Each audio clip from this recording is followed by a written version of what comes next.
So here's another video on the Hummer. I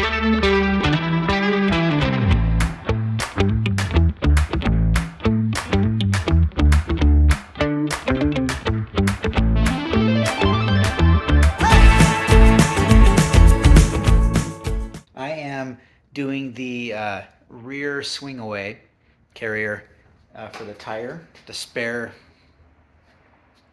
swing away for the spare tire. And you can buy these. I just bought this off Amazon actually, and it was pretty affordable. I think $250 or something. So it connects to the bumper apparently. So it mounts like right in here and here where the tow hooks are. You still keep the tow hooks, but that was what it's pretty much. This box is what these came with stock. There is two options. You could either have a swing away for the spare, like I'm going to install today, or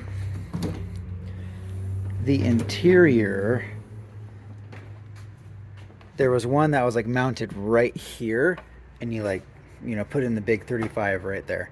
And so it was on the interior, which I'm not a huge fan of. So here we are.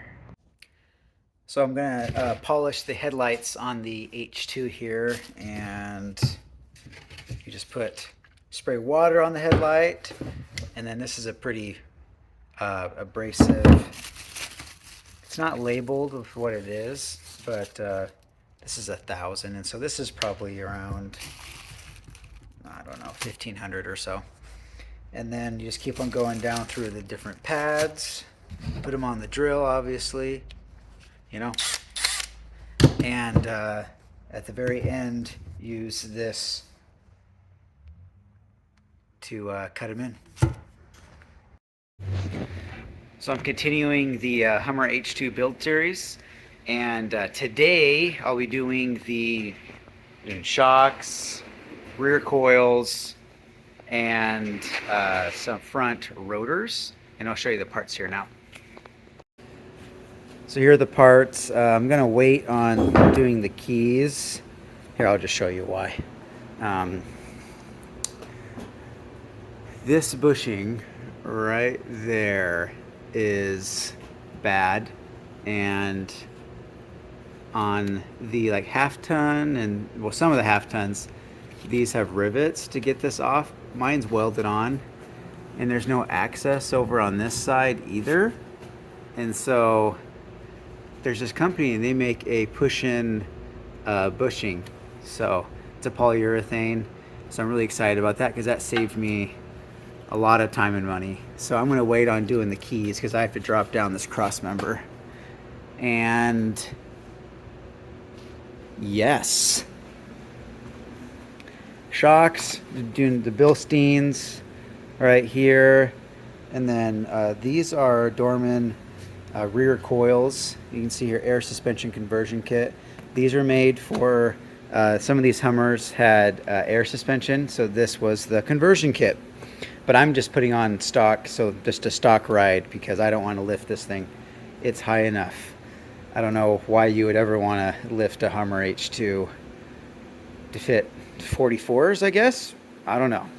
37s are plenty for me. And these are front rotors. So I pretty much finished up with everything I want to do today. So I did shocks, front and rear. I did Bilstein for 5100s, just like we do on the Suburbans. Coils. So I did Dorman rear coil springs, just a stock height on this thing, and front rotors. The rotors I ordered, for some reason, anyway, they were wrong, so I had to kind of pivot and get some other rotors here locally, but that happens.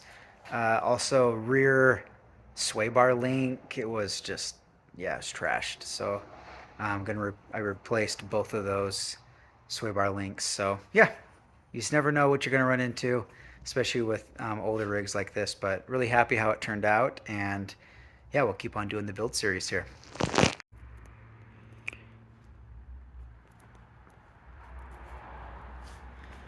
So no, you can't really see it, but the whole thing, this is how it sits.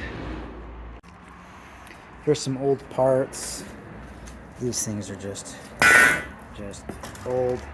I mean, they still rode great and everything, so it was more cosmetic to me, I guess. There's one of the sway bar links, and then shocks. These shocks, they look bad, but they actually had some life left. Anyway, and there's the rotors. I replaced the rotors because I was getting some pulsation. So pads on this were almost new. And then also here's the rest of that. You know, I was doing the swing away here. So again, this is like on Amazon. I found one video on YouTube.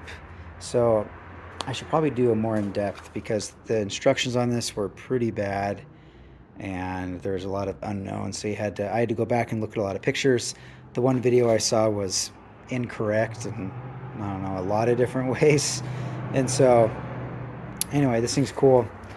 I might do some, you know, different things, but so that's how that stays in. And then this comes out. These are two bearings, front and bottom there. This pin, so if you pull, you know, this cotter and that, this will tilt down. And I'm assuming they did that so it's closer to the ground, so you can change the tire easier if you're struggling to lift it up. Which, of course, I won't, you know. No, I was kidding. These things are pretty heavy, 37s. But yeah, I think it's going to be a great swing away here.